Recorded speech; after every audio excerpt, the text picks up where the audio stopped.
Well folks, we put together a little video just to help celebrate John Deere's 50th year in the UK and Ireland. As you may or may not know, I am a bit of a John Deere fan, and we have 3 John Deeres in our own old fleet.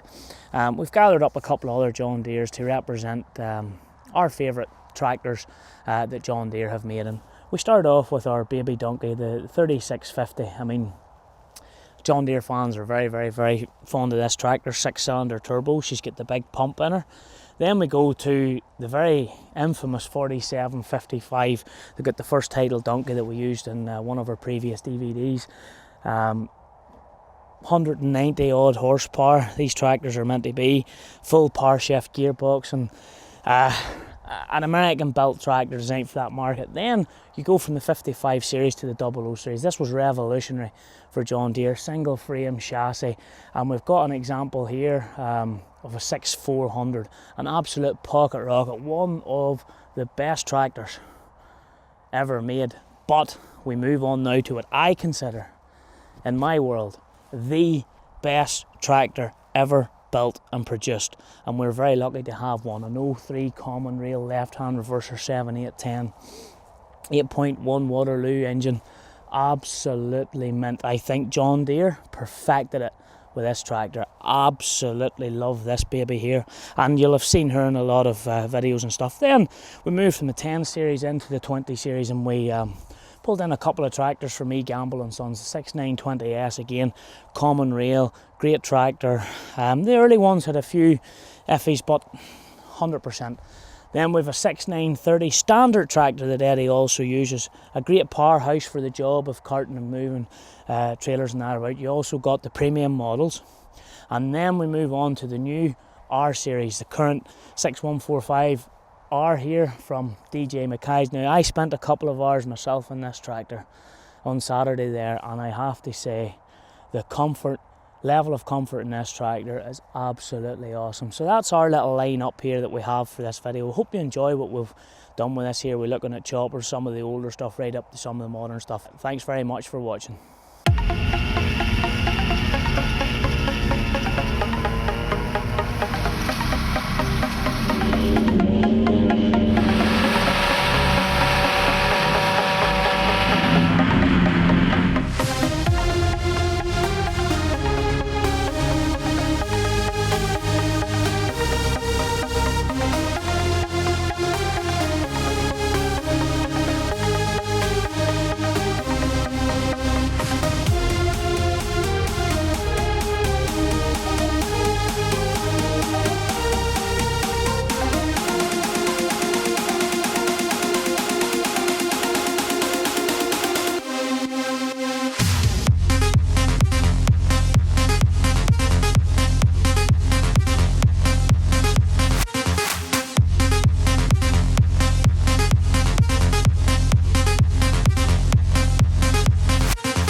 We go back now to May 2016, where we meet Rosie, and Rosie is the limited edition 50th year anniversary harvester. She's an 8.8, and she's top of the range 19 litre Cummins engine, and we get to see the first grass going through this harvester, and we're one of the first production companies to be allowed access to seeing her work.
Last year in 2015, John Deere supplied us with a prototype 87 machine. Granted, she was still badged up as an 86, and that was in our video donkey contracts, but to back that up, we were very privileged and invited out to Zeebruggen, the factory where harvesters are made, and we're one of the very, very few companies that have been allowed camera access onto their production line here. I must say, it's hard for me to hide that I'm a John Deere fan. I was like an absolute kid in a sweet shop. Hello, my name is Johannes Zametzer. I work also in the marketing department. I work directly for Paul since August. Before the time I was an engineer working on the 8000 series here you see behind us. So you're the man to blame for all the wee faults that we found in it? At least one of them, yes. That's true. Right guys, are you proud of this machine behind you? I would say yes. So direct answer is yes, we are proud of that. We tried to fulfill a lot of things. Customers told us what their requirements are, what their expectations are, and we are very proud that from our end we think that we approach a lot of that. So my name's Paul Burnett. I'm the marketing manager for self-propelled forage harvesters here at Zweibrücken. I'm from the UK. I've been doing this job for roughly 12 months, and before that I was a territory manager for John Deere in the UK.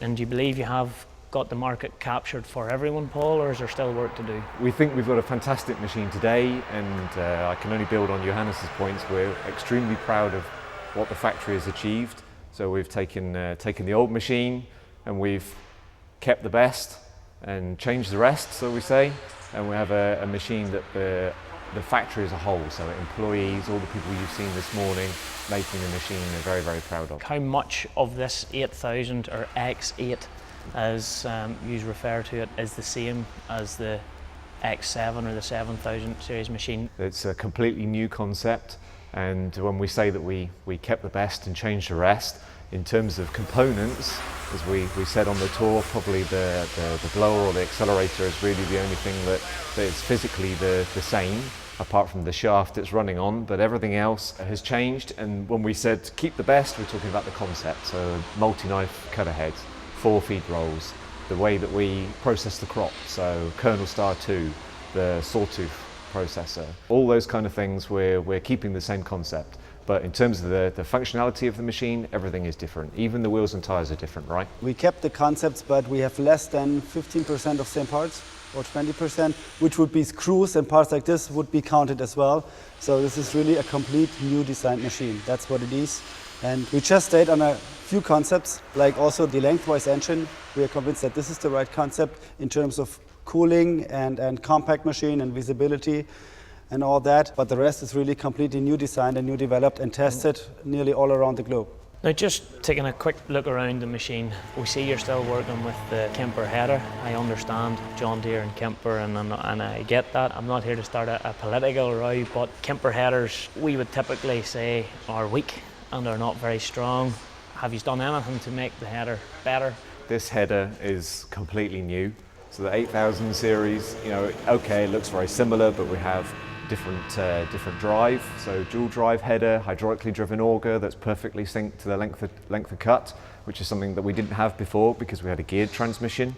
And also the vortex auger, the design with no paddles, and also the endless flights that go towards the center of the machine are really helping to feed the machine a lot better. You'd be pleased to know, Gareth, that we have a Irish version available now as well, with a heavy duty pickup on there, so you can pick up this year's crop and scarify for next year's crop at the same time. So we won't have to skin all our knuckles every night putting on tines then? No, you won't. No. We've got that issue sorted. I guess you could get rid of that with a new pickup, and Kemper worked a lot on that, on the tines and everything, on the complete feeding, and to make it stronger.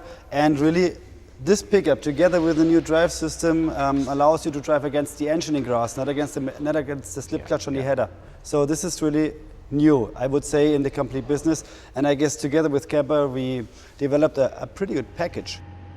Are 4 rows of tines strong enough? I would say we took the opportunity to uprate the pickup, the pickup reel specifically, and we've got heavier tines on there, so it's 8mm tines instead of 6mm tines. There's a center bearing support in there, split pickup reel bars as well, so the center support splits the 2 rows of tines, so they're staggered.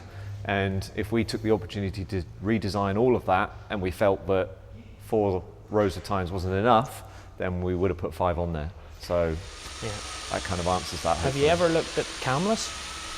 We have, but camless brings its own disadvantages. So you mentioned earlier that, you know, you get the idea that the tines are closer to the auger, the whole thing's moved backwards towards the auger. We want to carry the material the least amount of distance possible, and with a camless pickup, you have to give the tines clearance to go away and get back underneath the tine strippers before it goes into the auger, and that way you need to pick up further away. So by having a cammed pickup, you can really bring the material close to the auger and then make the tines disappear out of the pickup reel much faster. Moving on to the front of the machine, the first big noticeable difference is, and we can see over your shoulder, is we're missing this big IVLOC box. So the thinking behind that is, by taking that transmission away, we've relieved a lot of weight off the front of the machine, because the weight distribution is much better. It's really perfect on this machine with the engine right at the back.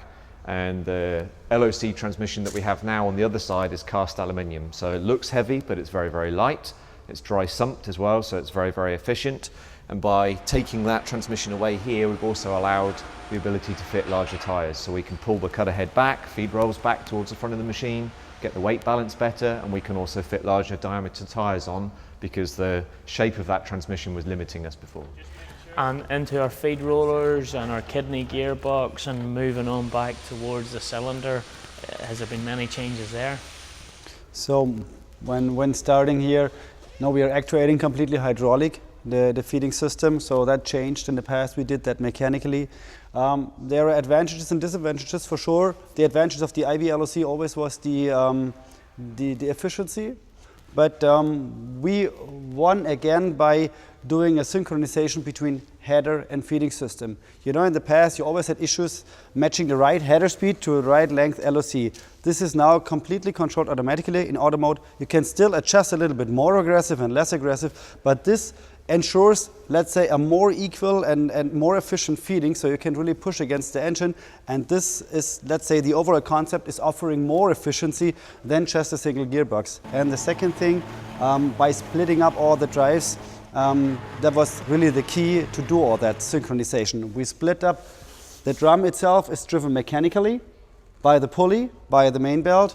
The feeding system is driven hydraulically over the IVLOC on the other side, the small new gearbox, and the header drive is completely independent from that to match always the right feeding and ground speed and length of cut speed.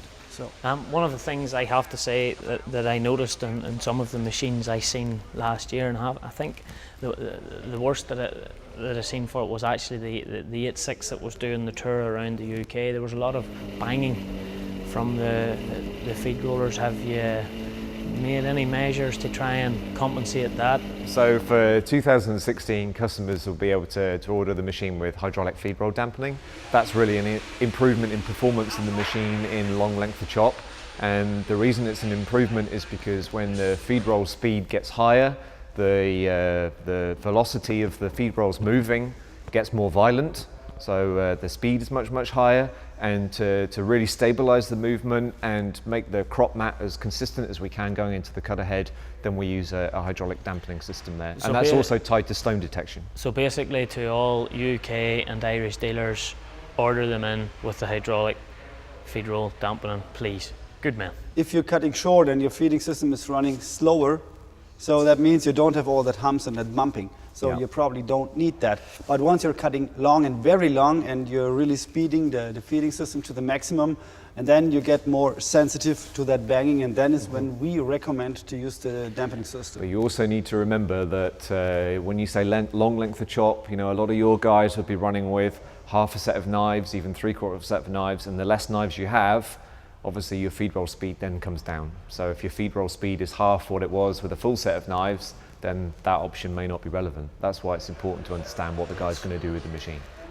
Kidney gearboxes, what's happening there compared to our old 7000 series, and we had our kidney gearboxes had to be repaired every year. All we're concerned about is more performance, more uptime and low cost of operation, right? So that gearbox that's on there now, that gearbox that's built to do the job, you know? So we want to take that reliability story away, and we want to take that routine maintenance story away. We just want to have a machine that's performing. We're past the feed rollers, we've hit the drum. Is the drum the same? We're still working multi-knife. Same concept, multi-knife. Is the drum the same? No, it's 10% larger in diameter, so we've got more flywheel force, more throughput, and more knife options as well. So in the past we were stopping at 56, and we now offer for biogas customers 64 knife drum, which is pretty popular in Germany, right? So Also, one other thing changed in the past. I remember on 7000 series, on the narrow body machines, you had straight knife holders. That changed. The knife holders are now all angled a little, so you always have the angle cut, and you have that in grass and knives. The blower unit. So also redeveloped for sure. So we at the late 7000 series we introduced an update, but still we reworked that for the 8000 series again. So also the complete concept where the material is coming into the blower and where it's thrown out, it's a complete new concept. Basically at this stage all the machine is left to do is get it up the chute and into the trailer. Has the chute changed much? So the profile has changed. It's a completely new shape. The width of it has changed, the length of it has changed, the spout cap has changed even since last year, which you've seen earlier, right? So yeah, it's not the same at all as what we had And do before. we still have this flexing that we had on our 700s, because when we hit the big lumps the spout was going up and down, or have we got that steadied up now? I'm pretty sure that you won't experience that on the 8000 series. No. So it's really different. It starts also with the turning system, which is much more robust and reliable. I guess you already experienced that and saw that. You can compare that to an excavator system. Yeah, That's yeah. how we say. So it's really strong, it's powerful, still with the internal overload clutch if you run against a tree or whatever.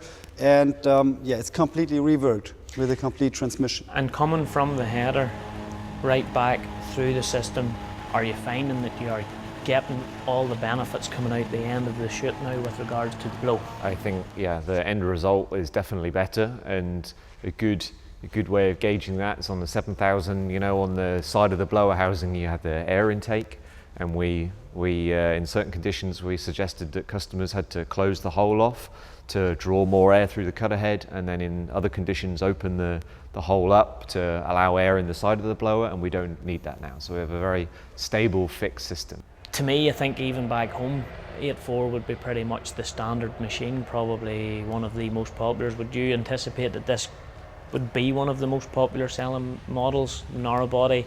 It always depends on the area and on the farm size there and on the crops they are growing.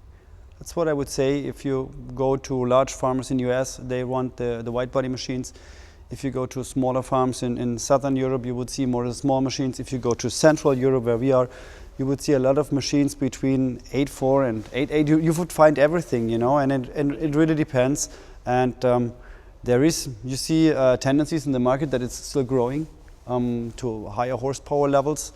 But I expect, personally, let's say if we talk about Ireland and UK, probably we're talking about 8.4, 8.5. 8.5, I think it will be the most popular model. Moving back, we come to our engines. Okay, 3 engines available on your foragers. You have the 9 litre, you have the 13.5 litre, and then you have the monster, the 19 litre Cummins. Apart from the Cummins, everything's final tier 4, has to be, whereas the Cummins can bypass that because of legislation that it's over 700 and whatever it is horsepower. We're really happy with engines and where we are. The performance has been really outstanding. We always talk about 13.5 litre, 19 litre monster engine, but the 9 litre engine, that is a Herculean engine. It's incredible what that engine can do in this machine. So the amount of people that discount an 8200, and that is a phenomenal machine. So the testing we've done internally here with that machine really surprised everybody in our department. And we tried to push that really, really hard going forwards.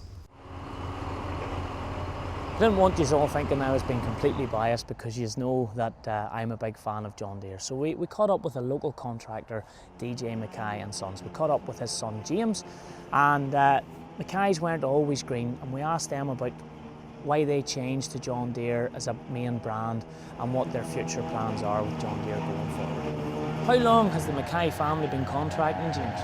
I think it's 47 or 48 years, I think, and not 100, something around that.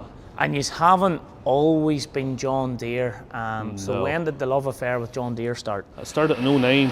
That was a real big thing for going away from the forager we had. It's nearly a lifetime relationship change it was. Have you looked back? No. It's a thing that maybe should have been done maybe a lot of years ago. But What's the first John Deere product you bought, James? the forager, 7000 series, 7450, we bought in 2009. That was our first, and then we bought our first John Deere in that October. We bought a 6530, we still have. That was the start of it. And what has been the progression since? How many tractors have you bought of John Deere since? Or? Too many. We bought three 6830 standards. That was our first new ones. And then we bought a 6534. And then we bought a 630 and three 150Ms. Now we have 6145Rs with 3 of them and a 150R. So you must be pleased with the... Aye, well, they do the job. Like they're a good product, and there's no point in running them down because they do the job well and they work well, and financial ways they're working well. So, but don't be telling them that when they go to change because they're far too dear. And what has kept you with them? Is it reliability? Is it running costs? Or what's The reliability, you get your... Like we try and change them after 6,000 hours, and the running cost is very low. We have one tractor that's nearly 13,000 hours on her, and she's done well. But the man likes them, the comfort, they're very comfortable. I see the foragers all tinselled up. What's the story there? Well, my father, he was taking Santa to school to see the school ones. You'd like to do a little bit for charity as You well. do, aye. You have to do a bit for that, so you do. What gearboxes are you running in your John Deeres? Power quad, the ordinary gearbox, we have one direct drive, so we have, that's a 150R direct drive. Good enough box, maybe not if, I like the gear lever, ones don't like gear lever, depends what you like. We mostly bail with it, and my brother drives it and he likes it for the bailing and stuff like that there, so he does. Is this the second forager here? Or? That's our third forager. We had two 7450s and then we bought 8000 series there. Yous were one of the first in Northern Ireland, I think, to jump to the 8000 series. We were one of them, one at Moore sold, the only one at Moore sold. There were two that year, so there was now. Happy? Happy now. Maybe not at the start. There are issues, there's no point in saying it was brilliant. There were things that had to be ruled out, same as everything. A good machine, so it is. I heard your father got a little running Rosie this year. Aye, he's been on about it ever since. He's heartbroken because it's sold. So watch this space, there's an 88 coming here then? Well, aye, well maybe not just now, but maybe later on.